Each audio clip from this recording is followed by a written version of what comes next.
In today's video, I'm going to teach you how to use Monday.com for beginners. We'll start with the basic structure, because once you understand that, everything else will feel much more intuitive. Think of Monday.com as being organized in layers. At the top, you have workspaces. A workspace is a big category, like work, personal, or a specific department or client. Inside each workspace, you have boards. A board is where your data actually lives.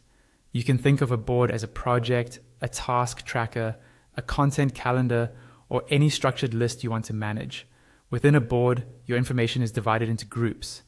Groups are sections that sit one under another, and they help you separate phases, priorities, teams, or any other logical category, such as to do, in progress, and done. Inside each group, you have items. An item is basically a row, usually representing a single task, deliverable, or entry.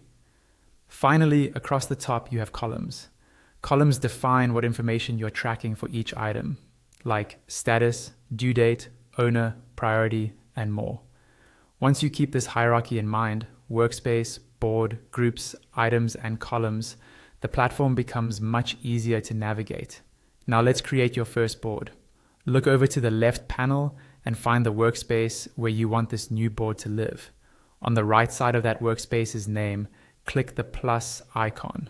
Hover over the option for a new board, then click New Board. A pop-up will appear, asking how you want to create it. You might see an option to create a board with AI or to create it manually. For this walkthrough, choose the manual option so you can control the setup. Type in a clear, descriptive board name in the field provided. Then select what you're planning to manage on this board. You'll also pick the privacy type, such as keeping it private, sharing with your team, or making it more open, depending on your plan. When you're ready, click Create Board, and your empty board will appear. Next, let's edit and customize that board. Start by adding the columns you need.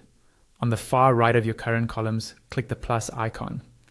This opens a menu where you can select or search for the column type you want, such as status, date, person, text, or numbers. Choose the ones that match how you work.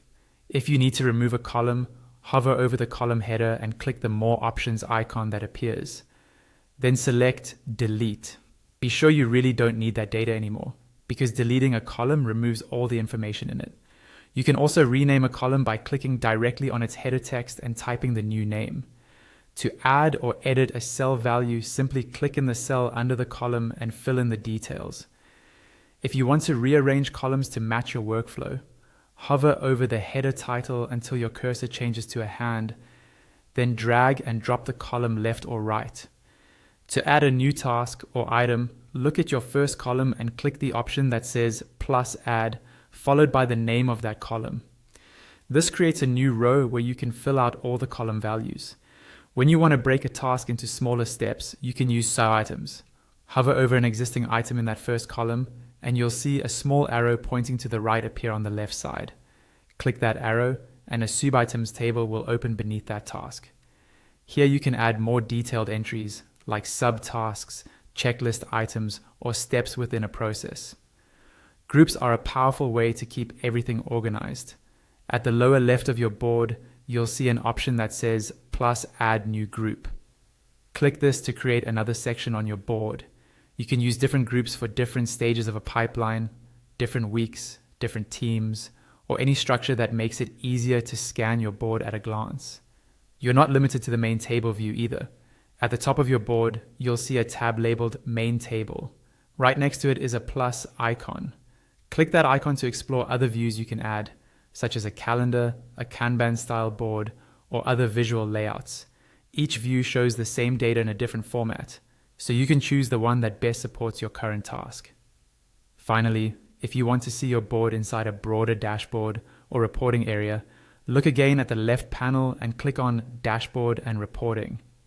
At the top of that section, you'll see a button that mentions how many boards are connected. Click that button and a pop-up will appear.